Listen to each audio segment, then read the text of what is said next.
Yo, yo, yo, it's the Snail. Um, the Strokes, New York rock band, they are releasing an album soon, I'm guessing. They released a single. They've been talking about an album with Rick Rubin that they recorded on a mountaintop where they all lived for some time, I guess, from the article I read. So, if you don't know the Strokes, they are a legendary rock band. They have two albums that are cemented in rock and roll history. Is This It? And Room on Fire. They are they really reached their peak popularity I think probably in the early 2000s.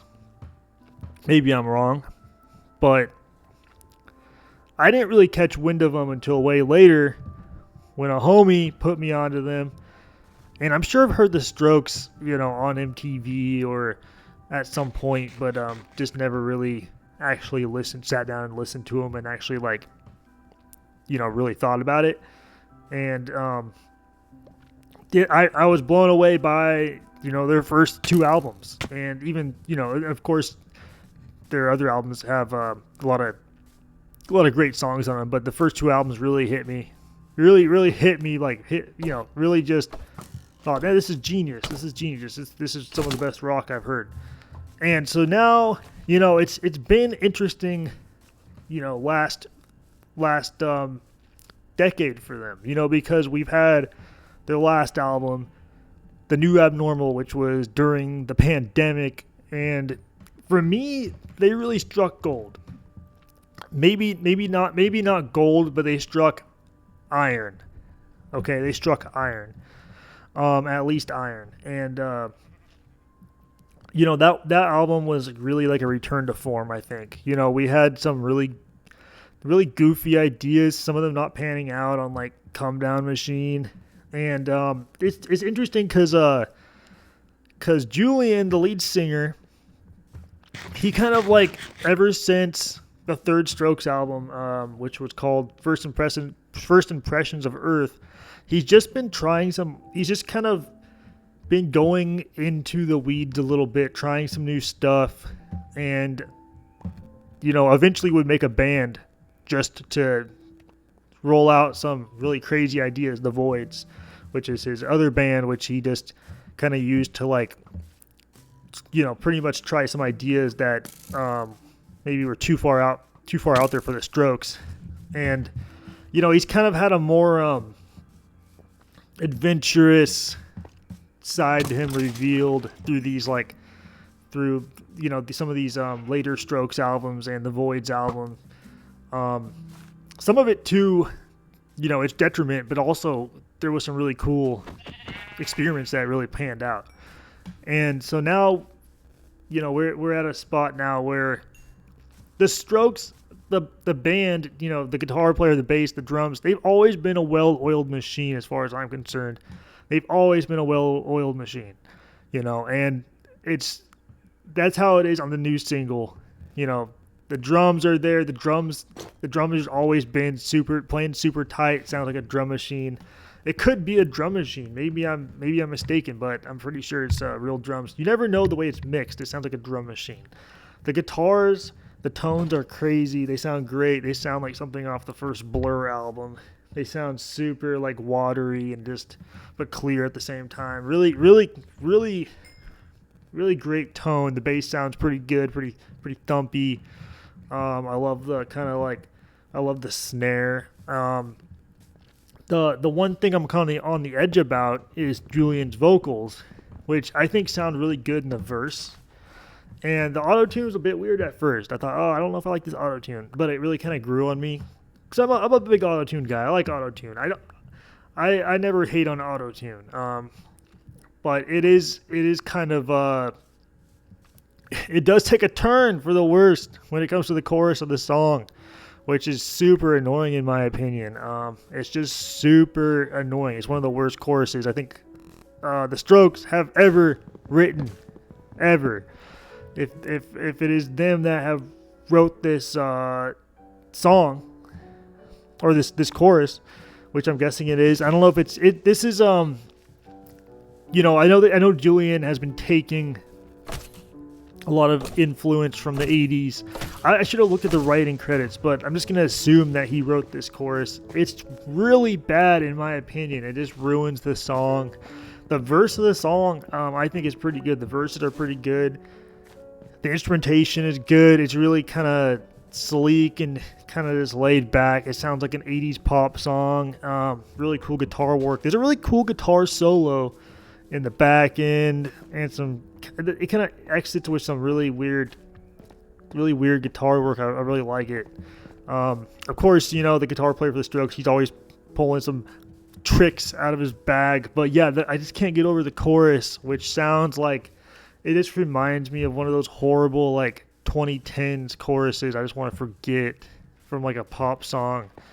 And you know, maybe somebody will find some kind of something they like about it, but it really just ruins the song for me. But I mean, that's just the chorus. Other than that, you know, the lyrics too, I think are not, you know, Julian at his best. I think, you know, I'd like to see how this song fits in the album. If this song is in the album, which I'm guessing it will be. I like to see how it fits into the album narratively. But for now, it's kind of underwhelming. And I'm hoping, you know, that this isn't the high of the album, because if this is the high of the album, then I am concerned for the album. You know, this is the Strokes, so I have high expectations. I was kind of worried because the last Voids album was just so not good in so many ways. I mean, just even the cover art was AI, which, you know, bothered a lot of people, including myself. And there was a lot of really weird mixes that just sounded horrible.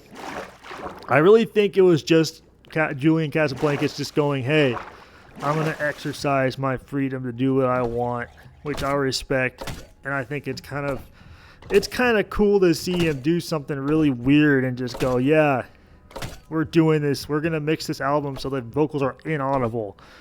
You know, that is a choice.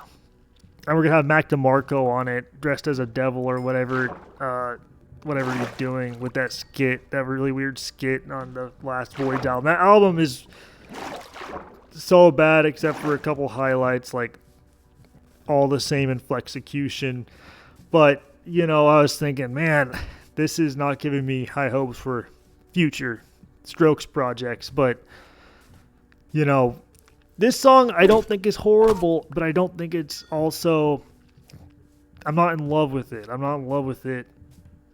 Really, I just kind of tuned in but I think I would have enjoyed the instrumental more, just on its own, without Julian's auto-tuned chorus that was really off-putting to me. But yeah, it definitely sounds like an 80s pop song, but with really high fidelity, clear mix.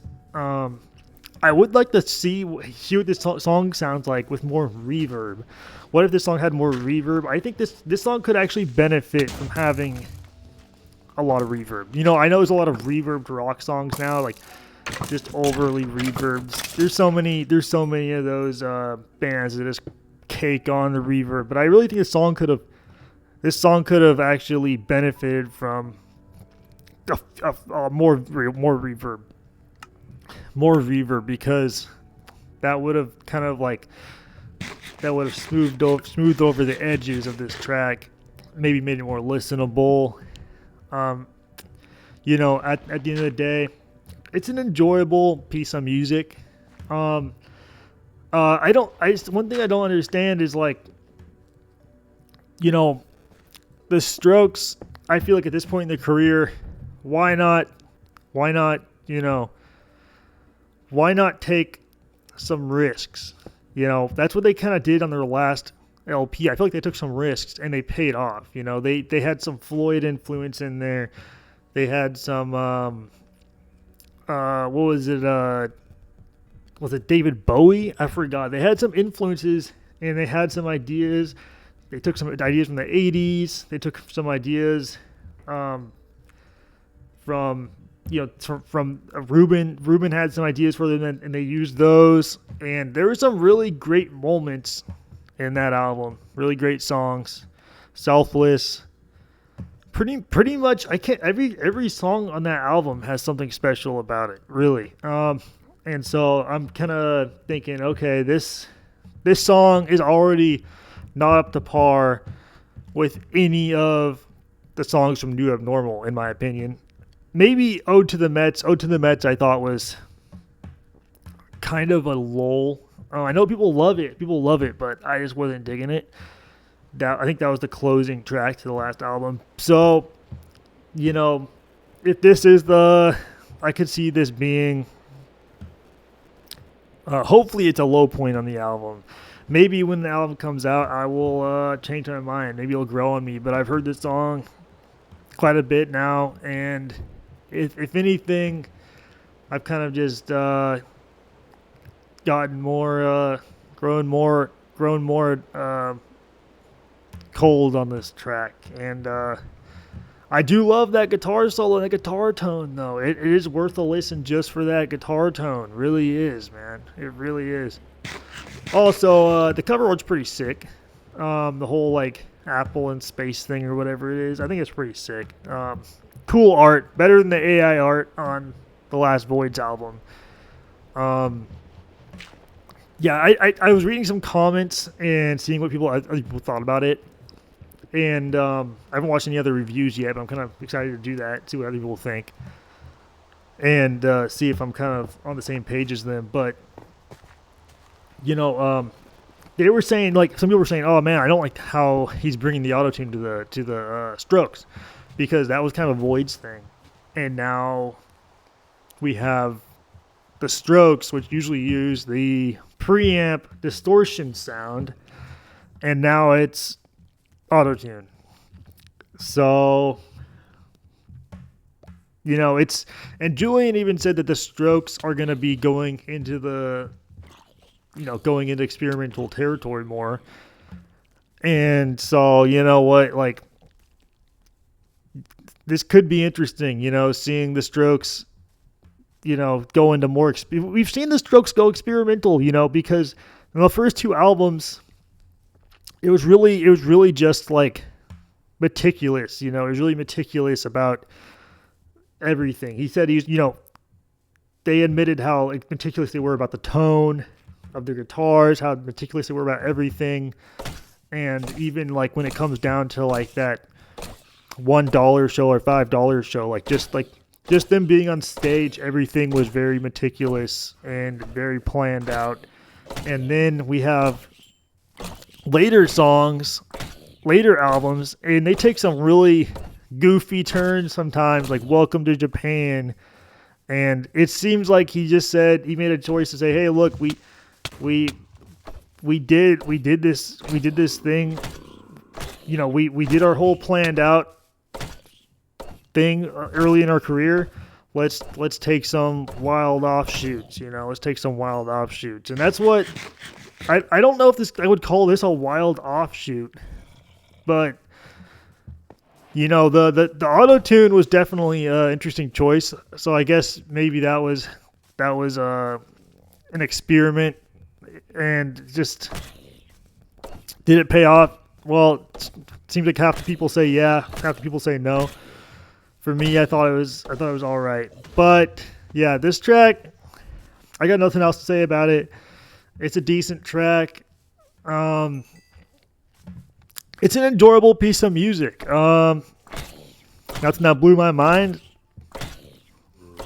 But like I said, it's worth it just for listening to that guitar solo and the guitar tones and that great drum beat. Thank you for listening. Peace out.